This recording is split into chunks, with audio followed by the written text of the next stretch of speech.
بسم اللہ الرحمن الرحیم ويجمع الست كتاب الكافي للحاكم الشهيد فهو الكافي أقوى شروحه الذي كالشمس مبسوط شمس الأمة السرخسي إلى آخره.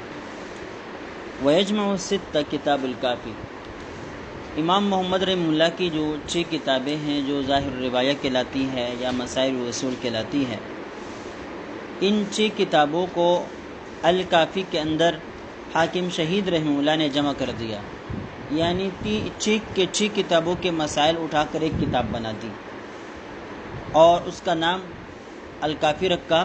اور حضرت فرماتے ہیں فہو الکافی، وہ اپنے نام کے اعتبار سے جس طرح اس کا نام ہے بالکل اسی طرح وہ لغوی معنی کے اعتبار سے کفایت کر جانے والی ہے. لہذا اب الکافی کے اندر جو مسائل آئے ہیں وہ چونکہ ظاہر روایت پر مشتمل مسائل ہے، اس وجہ سے جو اعتماد ان ظاہر روایہ کتب کو حاصل ہے وہی اعتماد وہی مقام اسی الکافی کو بھی حاصل ہے. اقوا شروحی، پھر اس الکافی کی بہت ساری شروحات لکھی گئی، تو فرماتے ہیں کہ ان شروح میں سے سب سے قوی تر شرح الذی کالشمس، جو سورج کی طرح ہے، مبسوط شمس الامت السرخسی، وہ شمس الائمہ السرخسی رحمہ اللہ کی شرح ہے جو عام متداول ہے اور ہمارے یہاں بھی موجود ہے. اور عام جب مبسوط کا لفظ بولا جاتا ہے تو وہی مراد ہوتی ہے، کیونکہ زیادہ متداول یہی ہے اور یہی چلتی ہے. مبسوط شمس الامہ، یہ شمس الامہ اصل میں شمس الائمہ ہی ہے، لیکن یہاں پر وزن شعری کی خاطر تبدیلی کرنی پڑی. علماء میں سے یہ القاب زیادہ تر مشہور ہوتے رہے ہیں، شمس الائمہ، شمس الاسلام یا شیخ الاسلام، اس قسم کے القابات اور مختلف علماء کرام کے لیے ذکر کر دیے گئے. جیسے کہ اس میں یہ شمس الائمہ سرخسی رحمہ اللہ بھی ہے، ان کے استاد شمس الائمہ الحلوائی رحمہ اللہ بھی ہے، اور اس طرح اور بھی بہت سارے علماء کرام ہیں جو اس لقب کے ساتھ ملقب ہیں. بعض حضرات کہتے ہیں مولانا عبدالحی لکھنوی رحمہ اللہ نے غالباً لکھا ہے کہ خراساں کے جو علماء کرام ہوتے تھے ان کے لیے بڑے بڑے القاب ذکر کر دیے جاتے تھے. جو عراق کے اور دیگر علاقوں کے جو علماء کرام ہوا کرتے تھے وہ اپنے پیشے کی طرف منسوب ہوتے تھے، جیسے کوئی قدوری کہلایا، کوئی خصاف کہلایا، کوئی کیا کہلایا، کوئی کیا کہلایا. جو پیشہ اختیار کرتا تھا اسے پیشے کی طرف اس کی نسبت ہوتی تھی. لیکن خراسان اور ہمارے ان علاقوں میں لوگ لمبے تلنگے القابات کو پسند کرتے ہیں تو وہ ایک دوسرے کے لیے استعمال کرتے رہتے ہیں. معتمد النقول لیس یعمل بخلفہ ولیس عنہ یعدل، یہ نقل مذہب کے اعتبار سے قابل اعتماد ہے. لیس یعمل بخلفہ، اس کے خلاف قول پر عمل نہیں کیا جائے گا. ولیس عنہ یعدل، اور نہ اس سے ہٹ کر کوئی اور راستہ اختیار کیا جائے گا. مطلب یہ ہے کہ چونکہ الکافی نے کتب ستہ کو جمع کر دیا اور پھر اس کی شرح سامنے آئی مبسوط سرخسی رحمہ اللہ کی کتاب کی صورت میں، تو یہ معتمد کتاب ہے. لہذا اس کے اندر جو اقوال ذکر ہے وہ معتمد اقوال ذکر ہے. جب معتمد اقوال ذکر ہے تو اس کے خلاف پر عمل نہیں کیا جائے گا بلکہ انہی پر عمل کیا جائے گا.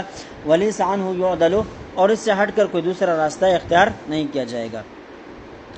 قال فی فتح القدیر وغیرہ، فتح القدیر وغیرہ کتابوں میں ہے ان کتاب الکافی وجمع کلام محمد فی کتبہ الستہ التی ہی کتب ظاہر الروایہ. کتاب الکافی نے امام محمد رحمہ اللہ کے کلام کو جمع کیا. امام محمد کا وہ کلام فی کتب ہی الست، جو ان کی 6 کتابوں کے اندر ہے، التی ہی کتب ظاہر الروایہ، جو ظاہر روایہ کی 6 کتابیں. تو الکافی نے ان 6 کتابوں کو جمع کر کے ایک کتاب بنا دیا، 6 کتابوں کو جمع کر کے ایک کتاب بنا دیا. وفی شرح الاشباح للعلامہ ابراہیم بری رحمہ اللہ، اعلم ان من کتب مسائل الاصول کتاب الکافی للحاکم الشہید، یہ جان لیجئے کہ مسائل اصول میں حاکم شہید رحمہ اللہ کی الکافی بھی ہے. اب ظاہر ہے حاکم شہید رحمہ اللہ یہ 433 کے متوفا ہے، لیکن ان کی جو کتابیں ان کو ظاہر روایہ یا مسائل اصول والی کتاب قرار دے دیا گیا، تو یہ اس وجہ سے کہ یہ انہی چھ کتابوں پر مشتمل ہے، تو وہ مسائل اصول یا ظاہر روایہ آپ ان کتابوں میں دیکھیں یا اس کتاب میں دیکھیں برابر ہے۔ وہ کتاب معتمد فی نقل المذہب، نقل مذہب میں یہ کتاب قابل اعتبار ہے۔ شرحہ جماعت من المشائخ، مشائخ کی بہت بڑی جماعت نے اس کی تشریح کی ہے، شرح لکھی ہے۔ منہم شمس الائمہ السرخسی رحمہ اللہ والمشہور بمبسوط السرخسی، ان میں سے جن حضرات نے اس کی شروحات لکھی ہے ان میں سے شمس الائمہ السرخسی رحمہ اللہ ہے، اور ان کی جو شرح ہے وہ مبسوط السرخسی کے نام سے مشہور ہے۔ قال الشیخ اسماعیل النابلسی رحمہ اللہ، قال علامہ طرطوسی مبسوط السرخسی لا يعمل بما يخالفه۔ اسماعیل نابلسی رحمہ اللہ نے علامہ طرطوسی رحمہ اللہ سے نقل کیا کہ وہ فرماتے ہیں کہ مبسوط السرخسی کہ لا يعمل بما يخالفه، اس کا حال یہ ہے، اس کی شان یہ ہے کہ جو اس کا مخالف ہے اس کے اوپر عمل نہیں کیا جائے گا۔ ولا يركن الا الیہ، اور رجوع نہیں کیا جائے گا، جھکاؤ اختیار نہیں کیا جائے گا مگر اسی کی طرف، یعنی مبسوط سرخسی کی طرف۔ ولا یفتى ولا يعول الا علیہ، اور فتویٰ نہیں دیا جائے گا اور کسی پر اعتماد نہیں کیا جائے گا الا علیہ، مگر اسی کے اوپر، مطلب فتویٰ کے لیے بھی وہی متعین ہے اور اعتماد کے لیے بھی وہی متعین ہے۔ وذکر التمیمی رحمہ اللہ فی طبقاتہ اشعارا کثیرۃ فی مدحہ، علامہ تمیمی رحمہ اللہ نے اپنی کتاب الطبقات السنیہ کے نام سے ان کتابیں، یہ 1010 ہجری کو وفات ہونے والے ایک عالم ہے اور طبقات پر انہوں نے کتاب لکھی ہے۔ یہ اپنے اس طبقات والی کتاب کے اندر مبسوط سرخسی کے بارے میں کئی اشعار کہہ چکے ہیں، ان کی تعریفیں کی ہے۔ منہا ما انشدہ لبعضہم، ان اشعار میں سے یہ اشعار بھی ہیں جو انہوں نے بعض کے لیے کہے ہیں۔ علیک بمبسوط السرخسی انہ والبحر والدر الفرید مسائلہ ولا تعتمد الا علیہ فانہ یجاب بعطاء الرغائب سائلہ۔ علیک، آپ پر لازم ہے بمبسوط السرخسی کہ آپ مبسوط سرخسی ہی کو لے لیں۔ فانہ والبحر، وہ ایک سمندر ہے علم کا، والدر الفرید، اور یکتا موتی ہے، مسائلہ، اس کے جو مسائل ہیں وہ یکتا موتی ہے، مطلب قابل اعتماد ہے، قابل اعتبار ہے۔ ولا تعتمد الا علیہ، اور اعتماد نہ کرے مگر اسی کے اوپر۔ فإنہ یجاب بعطاء الرغائب سائلہ، اس لیے کہ اسی سے جواب دیا جاتا ہے پوچھنے والے کو، بعطاء الرغائب، ان کی دلچسپیوں کے ساتھ، ان کی دلچسپیوں کے دینے کے ساتھ سائل کو جواب دے دیا جاتا ہے، مطلب صحیح جواب سائل کو مل جاتا ہے، صحیح جواب اسی المقصود سے سائل کو مل جاتا ہے۔ قال علامہ شیخ ہبۃ اللہ البعلی رحمہ اللہ فی شرح الاشباہ، الاشباہ کے اوپر انہوں نے بہت طویل شرح لکھی ہے التحقیق الباہر کے نام سے، التحقیق الباہر کے نام سے۔ ہمارے یہ سوشل میڈیا کے دوستوں میں سے ایک دوست بن گئے تھے، وہ پروفیسر عدنان صاحب۔ تو پہلے یہ کتاب اتنے پاکستان میں چھپی ہوئی نہیں تھی، آج بھی میرے خیال سے کتاب چھپی ہوئی نہیں ہے، التحقیق الباہر۔ تو گزشتہ سال ترکی کے اندر میلہ لگا ہوا تھا کتابوں کا، تو انہوں نے یہ 3 کتابیں منگوائی تھی، 3 نسخے منگوائے تھے۔ پھر ایک نسخہ میرے لے کر آئے، کہتے ہیں میں نے ترکی سے منگوایا اور بڑے جو ہے نا وہ اس سے آئے۔ تو کمال کی کتابیں، وہ ایک جلد یہاں سامنے رکھی ہوئی ہے، باقی جلد گھر پر ہے۔ تو انہوں نے یہ کتاب ہبۃ اللہ البعلی رحمہ اللہ، انہوں نے الاشباہ والنظائر کی شرح لکھی۔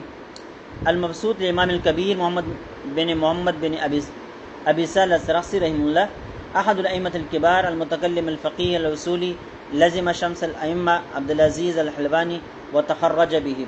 تو ان کی تعریفات میں احد ائمۃ الکبار، بڑے علماء میں سے ایک، المتکلم، متکلم، علم کلام کا ماہر، الفقی الاصولی، فقی بھی اور اصولی بھی، لزم شمس الائمہ عبدالعزیز الحلوانی، یہ ان کے استاد ہے، وتخرج بھی، انہی کے پاس رہے، حتیٰ سارا انظر اہل زمانہ ہی، اپنے اہل زمانے کے لوگوں میں سے سب سے بڑھ کر صاحب نظر بنے، وأخذ بالتصنیف، کئی کتابیں لکھی، تصنیفات کی، واملا المبسوط، اور مبسوط کا املا کروایا، نحو 15 مجلداً، تقریباً 15 جلدوں میں، وفی السجن بأوزجن، کمال یہ ہے کہ یہ آدمی مقام اوزجن میں جیل کے اندر تھے، اور جیل میں ایک کنویں کے اندر ان کو ڈال دیا گیا تھا، ان کے شاگرد جاتے تھے کنویں کے ارد گرد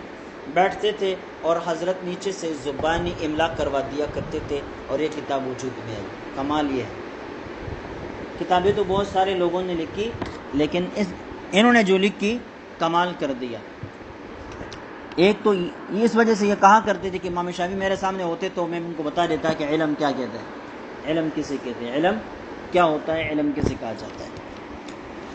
تو یہ علماء احناف میں سے وہ قابل فخر عالم دین ہے جو ہمارے لیے قابل فخر بھی ہے، اور ہمارے تاریخ کا بہت ایک نمایاں اور ایک ایسا حصہ ہے کہ جس کو کوئی نظیر دوسری نہیں۔ اسی بنا پر آپ دیکھیں گے، اس کا مطالعہ کریں گے نا، تو جا بجا جب یہ کتاب ختم کرتے ہیں، مثال کے طور پر کتاب الصوم ختم کرتے ہیں، تو آخر میں کہتے ہیں کہ یہ میں نے املا کروائی اس صورت میں کہ جب میں کنویں کے اندر، جیل کے اندر مسجون تھا، اور یہ میں لکھوا رہا تھا۔ کبھی کبھی کسی کتاب کا آغاز کرتے ہیں تو شروع میں خطبہ پڑھتے ہیں، تو اس خطبے میں اس بات کو ذکر کر دیتے ہیں میں اس کتاب کو املا کروا رہا ہوں اس حال میں کہ میں قید کے اندر، اور یہ سارے کام زبانی ہو رہے ہوتے ہیں، کتاب کوئی نہیں، اس لیے کتاب دینے پر پابندی لگائی تھی۔ وہ فی السجن بأوزجن، مقام اوزجن میں شیخ الاسلام مولانا تقی عثمانی صاحب نے لکھا ہے کہ میں ان کے مزار پر گیا تھا، اور پھر ان کی وہ تاریخ لکھی ہے کہ کتنے مشکلات کے ساتھ انہوں نے یہ کتاب لکھی، مرتب کر دی، آج ان کی کتنی عزتیں ہیں، قدر ہے، احترام ہے، اور اس کے جو ہے مزار پر ہزاروں لوگ آتے ہیں، حاضریہ دیتے ہیں۔ بکلمۃ کان فیہا من الناصحین، یہ سزا جو ان کو دے دی گئی تھی یہ وہ نیک بات تھی، اور اس میں جو ہے وہ حاکم وقت کو نصیحت کرنا چاہ رہے تھے، لیکن بعض لوگوں کو نصیحت راست نہیں آتی، تو پھر جو ہے وہ قبول نہیں کرتے، تو الٹا نصیحت کرنے والوں کو سزائیں دیتے ہیں۔ کہتے ہیں کہ وہ ٹیکس کا معاملہ تھا، اور حاکم وقت نے ناجائز قسم کے ٹیکسز لگا دیے تھے، تو انہوں نے ان کے خلاف آواز بلند کی، اس آواز بلندی کے نتیجے میں ان کو قید کے اندر ڈالا، اور کیسا کہ کنواں کھودا، جیسے کہ گزشتہ دور میں جب کرزئی کی حکومت تھی افغانستان میں، اشرف غنی کی حکومت تھی افغانستان میں، تو جو قیدی تھے طالبان کے، ان کے لیے بھی اس طرح کنویں کھودے گئے تھے۔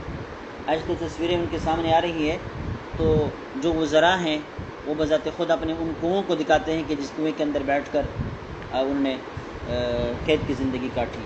کنویں کے اندر ایک طرف پر قرآن پاک بھی پڑا ہوا ہے، اور وہیں پر جو ہے قضائے حاجات ساری چیزیں وہیں پر ہوتے ہیں، صرف اور صرف ذہنی ٹینشن کے لیے۔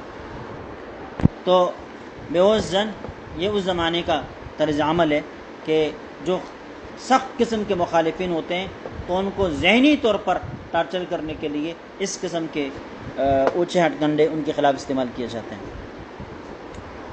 اس سے یہ بات پتہ چلی کہ یہ جو سزائیں ہیں، یہ جو مشکلات ہیں، یہ اکثر و بیشتر سیاسی علماء پر آتے ہیں، ان علماء پر جو اجتماعی کاموں کے اندر عمل دخل دیتے ہیں۔ جو اجتماعی عملوں کے اندر کوئی عمل دخل نہیں دیتے، ان کو کون قید کرے، ان کو کون گرفتار کرے؟ ان کو تو چندے دے دیے جاتے ہیں مدرسے بنانے کے لیے۔ مولانا شیخ الہند رحمہ اللہ کو جب اسیری مالٹا بنایا جا رہا تھا تو راستے میں ان کو آفر ہوئی کہ آپ جائیں دارالعلوم میں بیٹھیں، پڑھائیں، لیکن آپ سیاسی کام چھوڑیں۔ حضرت نے کہا کہ میں سیاسی کام نہیں چھوڑ سکتا، تو جواب دیا گیا اگر نہیں چھوڑے گے تو دارالعلوم کو ملیامٹ کر دیا جائے گا، منہدم کر دیا جائے گا۔ جواب دیا کہ 100 اس طرح اور دارالعلوم ملیامٹ کر دیا جائے، منہدم کر دیا جائے، تب بھی سیاسی عمل نہیں چھوڑوں گا۔ تو وہ دارالعلوم بھی باقی ہے، ان کی تحریکیں بھی باقی رہی، صرف اتنا ہوا کہ 4.5 سال تک ان کو کچھ قید اور صعوبتوں کی زندگی گزارنی پڑی، اور اس کے بعد تحریک جاویداں قرار پائے، نام جاویداں قرار پائے، اور اب شیخ الہند کافر بھی مانتے ہیں کہ وہ شیخ الہند ہے، اور مسلمان بھی مانتے ہیں کہ وہ شیخ الہند ہے۔ آزادی کا سارا پروانہ اب انہی کے سر پر ہے۔ بہرحال یہ ہوتی ہیں اس طرح قسم کی باتیں۔ عبید اللہ سندھی رحمہ اللہ کو دیکھیں، جلا وطنی کے 13 سال باہر گزارتے ہیں۔ ہمارے اکابر کو دارالعلوم دیوبند کو جو نام ملا عبید اللہ سندھی رحمہ اللہ کے توسط سے ملا۔ عبید اللہ سندھی نہ ہوتے تو دارالعلوم کا کوئی نام و نشان نہ ہوتا۔ صرف اتنا ہوتا کہ ایک مدرسہ تو دارالعلوم سے پہلے، یہ مظہر العلوم کھڑا مارکیٹ میں کراچی کے اندر ہے، دارالعلوم سے پہلے بنا ہوا ہے۔ مظہر العلوم ہے وہ بھی دیوبند ہی کے اندر ہے، سہارنپور ایک ہی ضلع ہے، وہاں پر بنا ہوا ہے، تو ان کے تو کوئی نام نہیں ہے۔ اور بھی بہت سارے بڑے بڑے مدارس زمانے میں بھی تھے، لیکن دارالعلوم کو جو نام ملا وہ عبید اللہ سندھی رحمہ اللہ کے کردار سے ملا۔ عبید اللہ سندھی رحمہ اللہ وہاں سیاہ سے گئے، شیخ الہند رحمہ اللہ کو تحریک پر آمادہ کیا، اور تحریک پھر وہی سے اٹھی۔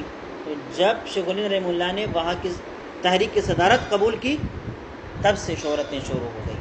پھر انہوں نے صحبتیں برداشت کی، قید و بند کی صحبتیں، مختلف قسم کی پابندیاں یہ برداشت کی، تو ہر کام کی نسبت دارالعلوم کی طرف ہوتی رہی کہ بھائی عبید اللہ شیخ الہند جو دارالعلوم میں پڑھاتے ہیں، فلاں جو دارالعلوم میں رہتے ہیں، فلاں جو دارالعلوم کا فاضل ہے، بس اس طرح نسبتوں نے دارالعلوم کو شہرت پر پہنچایا۔ آج عبید اللہ سندھی رحمہ اللہ دیگر لوگ تو یاد کرتے ہیں، لیکن ہم ان کو یاد نہیں کرتے۔ امام انقلاب ایسے نہیں کہلاتے، انہوں نے محنتیں کی ہے۔ ان کے آپ تفسیر شعور انقلاب پڑھیں، حیران رہ جائیں گے کتنے گہرائیوں میں جا کر تفسیر پڑھاتے ہیں۔ ہوا یہ کہ ان کے نام پر غلط لوگوں نے کتابیں لکھ کر ان کی طرف نسبت کر دی۔ ظاہر ہے جب اپنے لوگ سامنے آ کر کسی کے علوم کو محفوظ نہیں کریں گے تو پھر غیر آئیں گے، اور غیر پھر اپنے تعبیرات بھی ان کی کتابوں کے اندر شامل کریں گے، اپنے جو ہے نا ذاتی جو تاثرات ہوتے ہیں، رائے ہوتی ہے، وہ بھی کتابوں کے اندر شامل کر کے بڑے شیخ کی طرف ان کی نسبت کرتے ہیں، پھر جو ہے برائیاں پھیلتی ہیں۔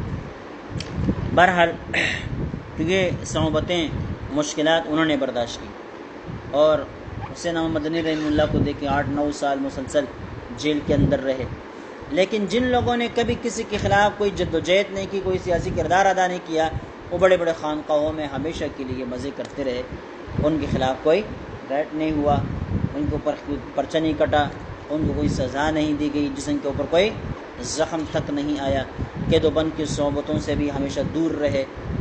اب مولانا عبدالحق الدہلوی رحمہ اللہ بھی تھے، وہ بہت بڑے امام گزر چکے ہیں، لیکن انہی کے زمانے میں شیخ احمد سرہندی رحمہ اللہ بھی تھے۔ اب شیخ احمد سرہندی کو ہم مجدد الفسانی کہتے ہیں، مجدد الفسانی ایسا نہیں کہتے، انہوں نے صحبتیں برداشت کی، انہوں نے تحریکیں چلائی، انہوں نے پوری ہندوستان کو اکبری فتنے کے خلاف کڑا کر کے ذہن بنایا، پھر انہوں نے عالمگیر کے دور میں جیلیں کاٹی، مشکلات برداشت کی، اپنے بچوں کی وہی جیل کے اندر تربیت کر کے ان کو اس قابل بنا دیا کہ وہ بادشاہوں کے مربی بن گئے، تو وہ مجدد الفسانی قرار پائے۔ یہ آسانی کے ساری چیزیں نہیں ملتی لوگوں کو۔ توفیٰ سن 490، یہ 490 کو وفات ہوئے۔ مبسوطات الحنفیہ، فقہ حنفی میں بہت ساری مبسوطات ہیں، مطلب بہت ساری کتابیں جو مبسوط کے نام سے مشہور ہیں۔ چلے یار یہ بس کرتے ہیں۔